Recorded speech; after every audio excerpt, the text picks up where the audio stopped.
Buen día, bienvenidos a Comentarios al Evangelio del Domingo, en esta ocasión celebrando ya el segundo domingo del tiempo ordinario del ciclo B del año litúrgico, en el que leemos el Evangelio de San Juan, capítulo 1, versículos 35 al 42. El texto dice lo siguiente: En aquel tiempo estaba Juan el Bautista con dos de sus discípulos, y fijando los ojos en Jesús que pasaba, dijo: Este es el Cordero de Dios.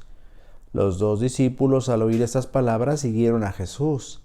Él se volvió hacia ellos y, viendo que lo seguían, les preguntó: ¿Qué buscan? Ellos le contestaron: ¿Dónde vives, Rabí? Rabí significa maestro. Él les dijo: Vengan a ver. Fueron pues, vieron dónde vivía y se quedaron con él ese día. Eran como las 4 de la tarde.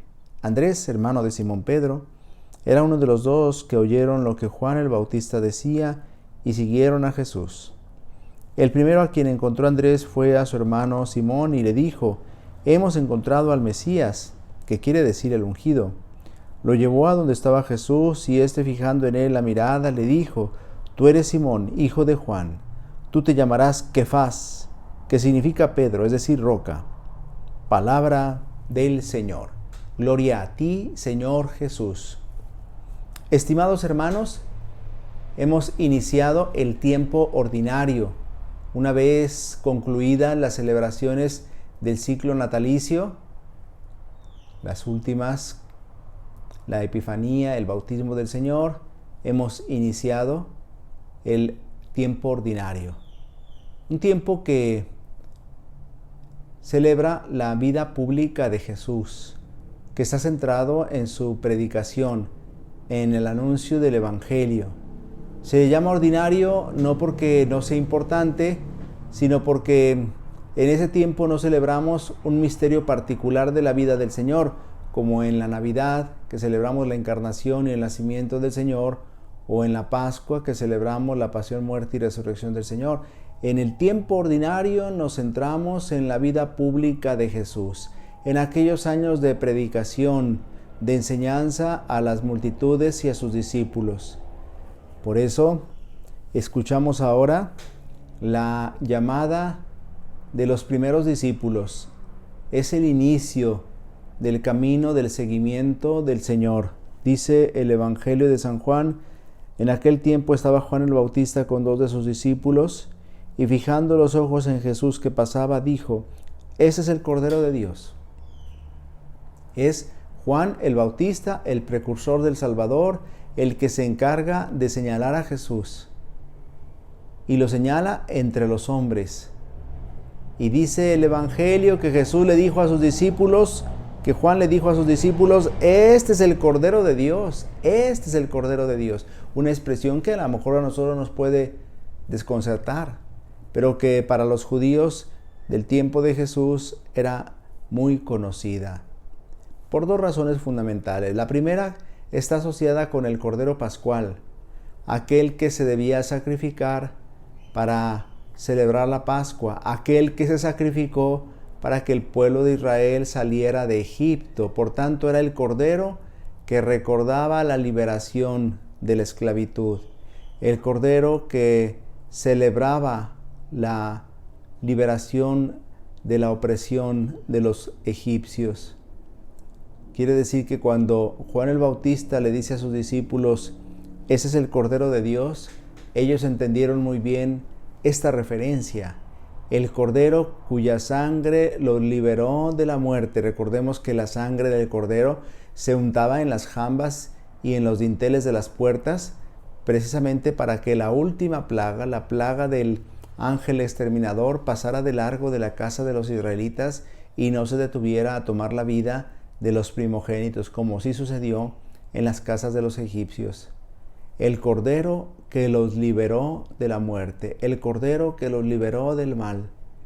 Bueno, pues este es el Cordero, dice ahora Juan el Bautista a sus discípulos, en referencia clara a Jesús, porque aquel Cordero, el Cordero Pascual, el Cordero de Egipto, que de alguna manera liberó al pueblo de la esclavitud y de la opresión, era solo figura del verdadero Cordero que debía de venir, el Cordero que los iba a liberar no solo de la esclavitud, de los egipcios, sino de la peor de todas las esclavitudes, la esclavitud del pecado, que con todas sus consecuencias lleva hasta la muerte. Hay otra referencia, y es la referencia en Isaías capítulo 52:7, donde se nos habla de que el siervo sufriente fue llevado como manso cordero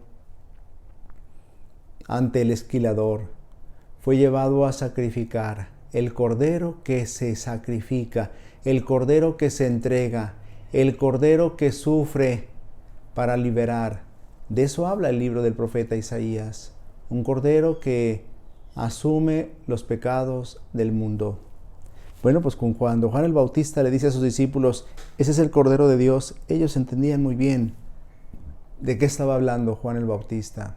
Tenían en su mente estos pasajes de la Escritura que remitían pues a un Cordero que libera, a un Cordero que salva. Los dos discípulos de Juan, al oír estas palabras, siguieron a Jesús. Juan el Bautista debe disminuir y Jesús debe crecer. Es necesario que Él crezca y que yo disminuya. Y Juan el Bautista le pasa a Jesús sus discípulos. Ahora los discípulos de Juan ya no serán más discípulos de Juan, sino que se convierten en discípulos de Jesús. Y se van detrás de Jesús. Jesús se volvió hacia ellos y viendo que lo seguían les preguntó, ¿qué buscan? ¿Qué pregunta tan importante que debe encontrarse en el centro de la vida de los cristianos, de cada uno de nosotros? ¿Qué buscan? ¿Qué buscamos? ¿Qué buscas tú? ¿Qué busco yo? ¿Qué buscamos? La pregunta es central. La pregunta es fundamental porque habla de la esencia de nuestra vida, no solo de la vida cristiana, de la vida toda. ¿Qué buscamos? ¿Buscamos poder? ¿Buscamos dinero? ¿Buscamos fama? ¿Qué buscamos? ¿Buscamos realización? ¿Buscamos felicidad? ¿Buscamos la salvación? ¿Qué buscamos? Porque en función de la respuesta que demos a esta pregunta, se desarrollará nuestra vida. Nuestra vida se mueve en base a los objetivos que perseguimos. ¿Qué buscamos? ¿Qué buscan? Una pregunta interesante, una pregunta fundamental. ¿Qué buscan? Que debe hacernos pensar qué es lo que nosotros buscamos. Ellos le contestaron, ¿dónde vives? Parecería un juego de palabras, porque Jesús les ha preguntado y ellos en vez de responder contestan con otra pregunta, pero en realidad esa respuesta que dan los discípulos con otra pregunta es muy iluminadora, muy esclarecedora. A la pregunta de Jesús ¿qué buscan? Ellos responden, ¿dónde vives, Rabí? Por tanto, ellos no buscan algo, buscan a alguien, están buscando a Jesús, están buscando conocerlo, están buscando descubrir su identidad. ¿Dónde vives, Rabí? ¿Dónde resides? ¿Dónde moras? ¿Dónde permaneces? Es lo que puede significar esta pregunta, evidentemente con el deseo de conocerlo más profundamente, de conocer su identidad. Él les dijo, vengan a ver, una invitación que hace Jesús a los discípulos de Juan, que luego serán sus discípulos. Vengan a ver. ¿Quieren conocerme? Vengan a ver.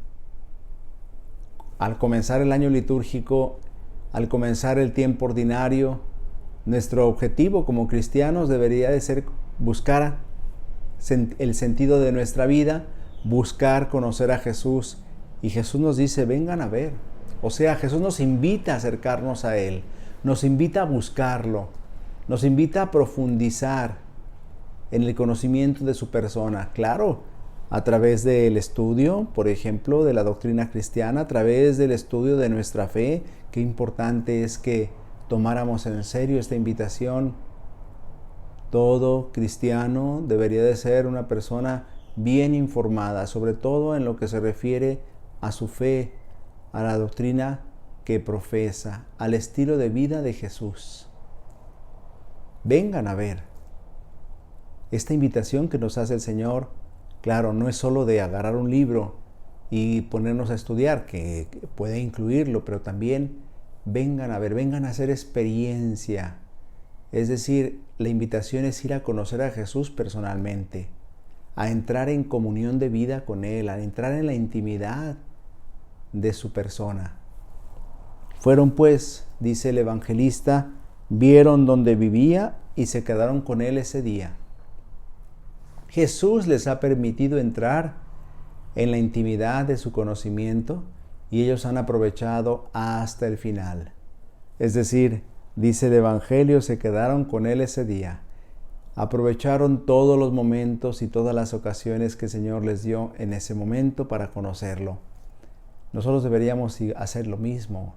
Si Jesús nos dice a todos, vengan a ver, ven a ver, deberíamos acercarnos a buscar a Jesús en la oración, a buscar a Jesús en los sacramentos, a buscar a Jesús en su palabra, a buscar a Jesús a través de las obras de caridad, el amor a Dios y el amor al prójimo, que son los lugares donde reside Jesús, donde podemos encontrar a Jesús.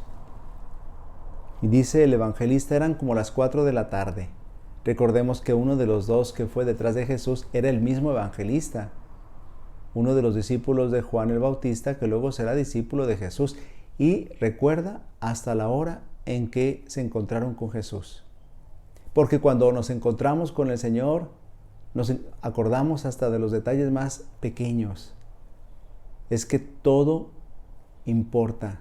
Cuando nos hemos encontrado con Jesús, todo es importante.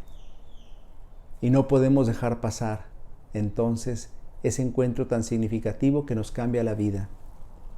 Andrés, hermano de Simón Pedro, era uno de los dos que oyeron lo que Juan el Bautista decía y siguieron a Jesús.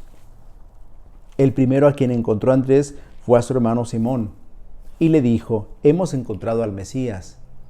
Fijémonos que cuando el encuentro con Jesús, en este caso el encuentro de Andrés con Jesús, es auténtico, es genuino, nos tiene que llevar a compartir con los demás ese encuentro. No podemos guardarlo para nosotros mismos. Cuando el encuentro con Jesús es genuino, es real, entonces no podemos callarlo, no podemos guardarlo egoístamente. Tenemos que ir a testimoniarlo. Ese es un signo elocuentísimo de que nos hemos encontrado con Jesús verdaderamente. Un real y auténtico encuentro con Jesús nos hace proyectarnos hacia los demás, nos hace querer compartir con los demás la alegría de haber encontrado a Jesús en nuestra vida, de que Él le ha dado sentido a nuestra existencia. Por eso Andrés fue a compartir con su hermano Simón y le dijo, hemos encontrado al Mesías. Hemos encontrado al Mesías. Qué grande gozo, qué grande alegría. La expectativa de todo un pueblo que durante siglos se había preparado para la llegada del Mesías, ahora se veía colmada. Lo llevó ante Jesús y fijando en él la mirada le dijo, tú eres Simón, hijo de Juan, tú te llamarás Kefas, que significa Pedro, es decir, roca. Y Pedro, Simón, que luego se llamará Pedro, fue presentado ante Jesús. Y Jesús le cambia el nombre, porque cambiar el nombre significa que su vida va a cambiar, va a ser otra a partir de ahora en adelante. Y es que la vida después de encontrarnos con Jesús no puede ser la misma. Simón se dejó conducir por su hermano Andrés hasta Jesús y Jesús entonces lo invita a iniciar un nuevo camino, una nueva vida al lado suyo, al lado de él. Tú te llamarás Kefas, que significa Pedro, es decir, roca. Este nombre que Jesús le da a Simón es también un indicativo de que su vida toma un rumbo nuevo, un rumbo distinto. Pedro se convertirá en la roca firme sobre la que Jesús construya su iglesia. Así lo ha querido el Señor y ha instituido a Pedro como cabeza visible de su iglesia. Es importante entonces entender este enfoque que ahora aparece en el Evangelio de San Juan. Claro, con la invitación que nos hace la palabra del Señor a vivir convencidamente este seguimiento de Jesús. ¿Nos hemos encontrado con Jesús? Esa es la pregunta que deberíamos hacernos. Y si nos hemos encontrado con Jesús, entonces tenemos que ir a compartir este encuentro con Jesús con los demás. Si nuestro encuentro con Jesús es auténtico, entonces nuestra vida se convertirá en un testimonio permanente de la presencia de Jesús en nuestra vida. El Señor esté con ustedes.